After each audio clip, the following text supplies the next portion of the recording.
நியாய தீர்ப்பு. நியாய தீர்ப்பு தேவனுடைய வீட்டிலே துவங்கும் காலமாய் இருக்கிறது. முந்தி நம்மிடத்திலே அது துவக்கினால் தேவனுடைய சுவிசேஷத்திற்கு கீழ்ப்படியாதவர்களின் முடிவு என்னமாய் இருக்கும்? நியாய தீர்ப்பு தேவனுடைய வீட்டிலே துவக்கும் காலமாய் இருக்கிறது. ஆகையினால் விசுவாசிகளாகிய நம்மிடத்தில் பரிசுத்தமும் பொறுமையும் காணப்பட வேண்டும். கர்த்தர் தம்முடைய நியாய தீர்ப்பை தம்முடைய வீட்டில்தான் துவக்குகிறார். தம்முடைய பிள்ளைகளைத்தான் கர்த்தர் முதலாவதாக நீதியாய் விசாரித்து நியாய தீர்ப்பு செய்கிறார். நாம் தப்பு செய்தால் நமக்கும் நியாய தீர்ப்பு உண்டு. கர்த்தர் நீதிபரர், அவர் பட்சபாதம் இல்லாதவர், எல்லோரையும் நீதியாய் நியாயம் விசாரிக்கிறவர். விசுவாசிகளாகிய நாம் துன்மார்க்கமான காரியங்களை விட்டு விலகி வர வேண்டும், பரிசுத்தமாய் ஜீவிக்க வேண்டும். இந்த உலகத்தில் துன்மார்க்கர் மூலமாய் நமக்கு சில பாடுகள் வரலாம். இவையெல்லாம் சீக்கிரத்தில் நீங்கி போகிற லேசான உபத்திரவங்கள். நாம் தேவனுடைய சுவிசேஷத்திற்கு கீழ்ப்படிந்து பரிசுத்தமாய் ஜீவிக்க வேண்டும். அப்போதுதான் தேவனுடைய நீதியான நியாய தீர்ப்பிலிருந்து நம்மால் தப்பித்துக் கொள்ள முடியும். இந்த உலகத்தில் தேவனுடைய சுவிசேஷம் எல்லோருக்கும் பிரசங்கிக்கப்படுகிறது.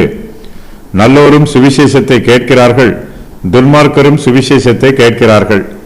விசுவாசிகள் சுவிசேஷத்தை கேட்டு அதற்கு கீழ்ப்படுகிறார்கள்.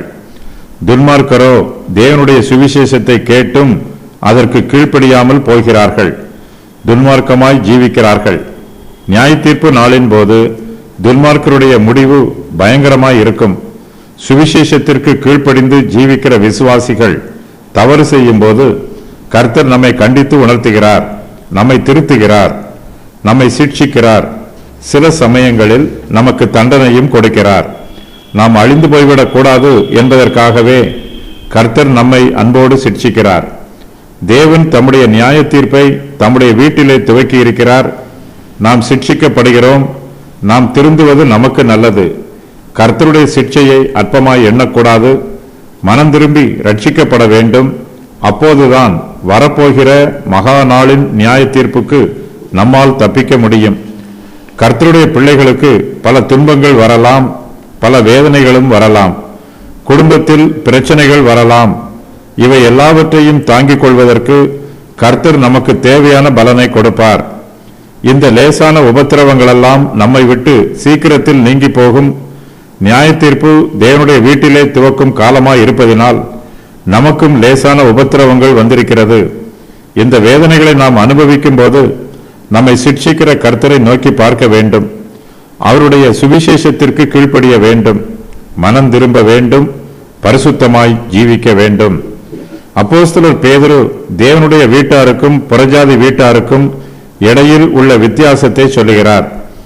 தேவனுடைய வீட்டில் உள்ளவர்கள் சுவிசேஷத்திற்கு கீழ்ப்படுகிறவர்கள், புறஜாதி வீட்டாரோ சுவிசேஷத்திற்கு கீழ்ப்படியாதவர்கள். நியாய தீர்ப்பு தேவனுடைய வீட்டிலே துவக்கும் காலமாய் இருக்கிறது. இதனால் புறஜாதி வீட்டாருக்கு நியாய தீர்ப்பு வராது என்பது பொருள் அல்ல.